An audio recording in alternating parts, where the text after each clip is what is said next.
Like many of the other chapters, Bini, we start again the sixth chapter of Mishlei. Bini, my son, im aravta l'reyecha takata lizar kapecha. My son, if you have stood firm for your fellow, if you've given your hand to another, nokashta v'imre picha, nilkadata v'imre ficha.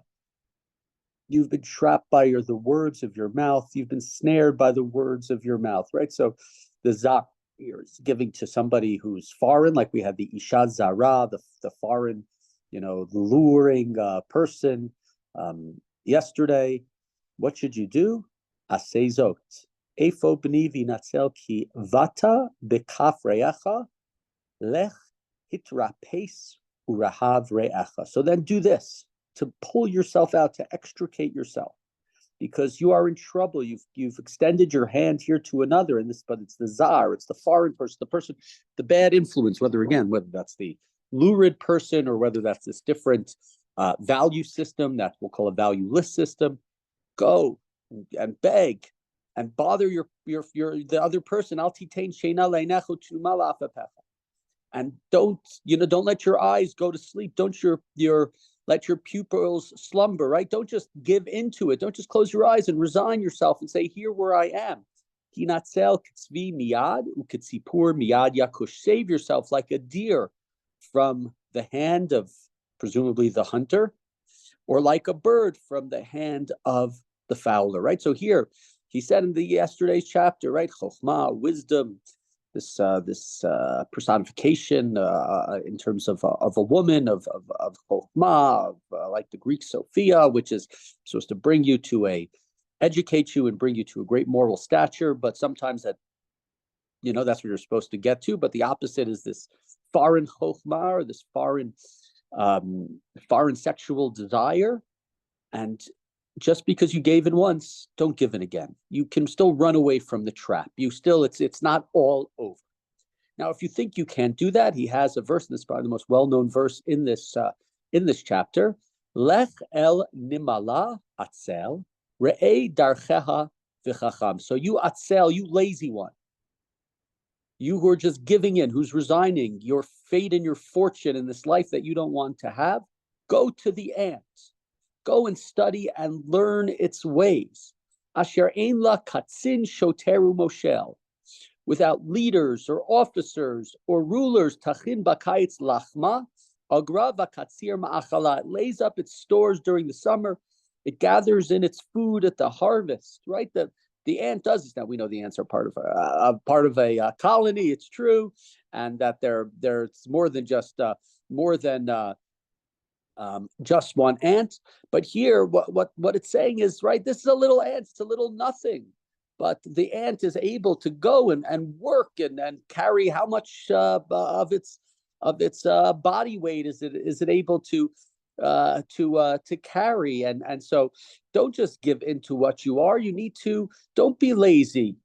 Adam la'amal yulad. A man is born to work and you need to have that discipline, and you need to do what is necessary. Like an ant that's so tiny, you would think it has no effect, but the ant is able, an ant hole and an ant colony and all the food they store up. So go and do this. Go also. You can also move away. And continuing in verse 9, he says, "An matai atzel tishkav, matai takum mishnatecha." How long will you lie there, you lazy bone, you lazy one? When will you wake up from your sleep? Ma'at shenot, ma'at numot, ma'at chibuk, yadayim lishkav. What does the person say? We all say this. Another 5 minutes, right? A bit more sleep. I just need a few more minutes to slumber. A bit more hugging yourself in your bed, right? You're hugging yourself. You're not getting up. Uva, we're in verse 11. Pasuk Yud Aleph, Kimalech rei shecha. And what's going to happen to you? Poverty is going to come, in a sense, knocking on your door. It's going to call you, and it will want like a man with a shield, right? That's what's going to happen to you. You're not doing anything. And so poverty can be moral poverty. It can be spiritual poverty. It can be actual poverty. But right, if you don't do anything, that's what's going to happen. You just keep slumbering, you keep sleeping, And eventually the laziness is going to catch up with you. Those who look at this as saying laziness is laziness in Torah, like we said, not just being, not just a financial. Let's continue verse 12. Adam blial, ish aben, holech ikshut peh. A scoundrel, an evil man, lives by what? He lives by language, by speech that is ikesh, that is crooked, that is bad. This word blial we had a lot. We had it a couple times in Tehillim, but it's used a lot in the books of Shmuel and Shoftim. Blial, it means somebody who's beli. Think of it in two ways: somebody who doesn't have the old, doesn't have the yoke, is lawless. There's nothing that's keeping them in line. Anarchist, and it also are those blial. They can't go up. They can't make themselves get any better. Like from Aliyah, it was used, for example, by Chano when Eli looked at her and she was praying fervently to have a child in the beginning of the book of Shmuel, opening chapter, and she says, I am not, don't consider me a bat blial. Don't consider me to be this type of scoundrel. I am a woman who is saddened and desperate because I don't have a child and all I want is a child. So that's a place that's used in those areas. Ironically, there it's used because Eli's own sons are called B'nai Blial. They are terrible people. Continuing verse 13. So don't be like that. Koretz be'einav molel biraglav more be'etzba otav. Right? This person is winking his eyes, shuffling his feet, pointing his fingers. Tapuchot b'libo choresh ra b'chol eit midyanim yishaleach. What is he? He's a person who is duplicitous, right? He's mahafech, he's hafuch. He does what is the opposite, and he plots evil all the time. He incites fights. Al kain pitom yavo edo. So this person, and what is the one description of this person that they've done? In the past, we talked about people who are doing fraudulent, taking advantage of the those who can't protect themselves. Here, this person is somebody who wants to incite fights. He wants to cause problems. He wants to cause division. There's nobody like that in this country who likes to cause division between different groups. Al kain pitom yavo edo. So we're told in 15, a calamity will come his way without warning. Suddenly, he will be broken. Peta yishaber ve'ein marpeh. He will be broken in a way that he cannot be fixed. He will be sickened in a way that he cannot be healed. If you go and you cause dissension, you're causing problems, you're causing fighting between different people. Okay, we're in verse 16. Shesh heina sanei Adonai v'sheva toavot nafsho. 6 things God hates and 7 things are abominations to God. Okay, there's 7 things that are terrible. Now we're going to list, what are these things? Einayim ramot, lishon sheker, yadayim shifchot dam naki. So, right, Einayim ramot, somebody who is very haughty, whose eyes are looking up. I'm the greatest. A lying tongue, right? Somebody who's lying. Hands that shed innocent blood. So that's 3. Leiv choresh machshavot aven, raglayim mimaharot larutz l'ra'a. A mind that hatches, that thinks of all sorts of evil plots. Feet that are quick to run to evil. We're up to 5. Yafiach kizavim aid shaker, a false witness to testifying lies. Umishaleach midanim beinachem, and one who incites quarrels, right, between brothers. Right, somebody, and so here we had that mentioned before. So here we have the 7, sort of, you want to put it, the 7 cardinal sins or whatever, and it's not more Christian than Jewish, but 7 sins that God hates. This person who is doing these things, these are 7 qualities that are anything but qualities. Nitzor b'ni mitzvat avicha v'al titosh torat imecha. We had earlier in chapter 2, basically the same the same verse here. It's switched. The first time it's Shema B'ni Musar Avicha V'al Titosh Torat Imecha, and here we basically have the same verse, just as Nitzor instead of Shamor, Shema, excuse me. But my son, keep your father's commandment. Don't ignore your mother's teaching, your mother's Torah. Koshreim al libecha tamid, have them tied over your heart constantly. Ondeim al gargorotecha, bind them around your throat. And we've had these ideas in the past. Bitalecha tanche otach b'shachlecha tishmor alecha v'hakitzota ti tisichecha. I believe we say this is part of a siyum. When you walk, it will lead you, right? The lessons of your parents. When you lie down, it will watch over you. And when you are awake, it will talk with you.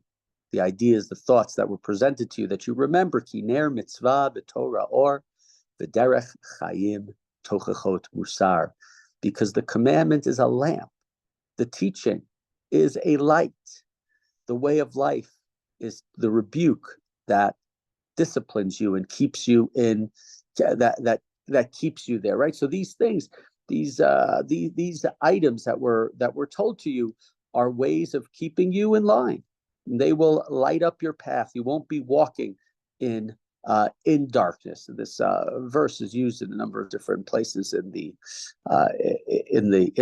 Talmud in different places. Lishmor Charon 24 Me'eshet Ra Michalkat Lashon Nichriel. Keep you away from an evil woman, from the smooth tongue of the forbidden woman. As I say every time, it's addressed from father to son. If it was mother to daughter, same thing. It would be the Ishra. The men are bad also. Al tachmod yofia bilvavecha v'al tidachacha ba'afapecha. Don't lust for her beauty or let her captivate you with her eyes. Because the last loaf of bread will go to the prostitute, right? You'll bankrupt yourself by all of your visits to the harlots. A married woman will snare a person of honor. If you marry the wrong woman and all she's interested in is you as a wealthy person, what is she going to do? She's going to take all your money away from you and you'll be left with nothing. Can a man rake embers into his vest without burning his clothes, right? If you bring into yourself, and literally here there's like physically, literally bringing to yourself something that is evil, an evil partner, you're going to burn the same way. You can't, walk. You can't throw coals all over yourself and think you're going to be okay. I guess it was never in Hawaii. Can a man walk on live coals without scorching his feet? But it's the same one who sleeps with his fellow's wife. None who touches her will go unpunished. Now, this is not such a good fellow, not such a good friend of yours if you're sleeping with his wife, presumably. Lo yavuzu leganav ki ignov lemalei nafsho ki yarav. A thief is not held in contempt for stealing to appease his hunger. Right? It's one thing if you're hungry, but it's something else if you're just to fulfill your passions. Yet if he's caught, he pays sevenfold. He must give up all that he's owned. No efisha chaser leid mashchit nafsho hu ya'ashena. He who commits adultery is devoid of sense. Only one who destroys himself does such a thing, right? You're pouring the coals on yourself. You'll eventually, disgrace will happen, and this disgrace will not, it's not 2024 then in the book of Mishlei, it will not be expunged. Back then, maybe today it can be expunged, but back then it wasn't. The fury of the husband will be passionate. He will show no pity on the day of his vengeance, because you have slept with his wife. Lo yisafne kol kofer, velo yoveh ki tarbeh shochad. He will have no regard for any ransom. He will refuse your bribe, no matter however great it might be. So here, right, is really just talking about sleeping with another's wife, or is it just analogous? It's a metaphor to the idea of leaving behind the wisdom and leaving behind your the lessons and the values and the morals of the society that you are part of, and in that sense, God would be the one who will be the angry husband. God is the one who you are cheating on. We've talked about probably in the Torah we have idolatry, we have adultery, and idolatry is like adultery to God. So here it's less about physically the bowing down to idols, but the leaving behind of the moral education, the moral instruction, what Torah means. The Torah of the mother, the Torah of the father, the lessons that they got from the Jewish people from God, leaving that behind. Ultimately, if you go far enough, you're going to be full of coals, and ultimately the balabait is going to, God is going, or the husband is going to take, it's not going to be compassionate to you. But one last thing to point out that's interesting, that's sort of more noted on the street about this chapter, is that ant. Don't be lazy. Don't give in. Don't just feel groovy and relax in life. You got to get up. You got to get things done. You can't just, every once in a while, understand, we have to sleep late every once in a while. Sometimes you get a little slumber. Everybody needs a little nap every once in a while, but that can't be the way of life. The way of life can't just be leisure and sleep and relaxation, says this chapter in Mishlei. got to get stuff done. You got to look to the ant, a small little creature that has so much effect. We might be small little creatures as well, but we too have so much that we can accomplish.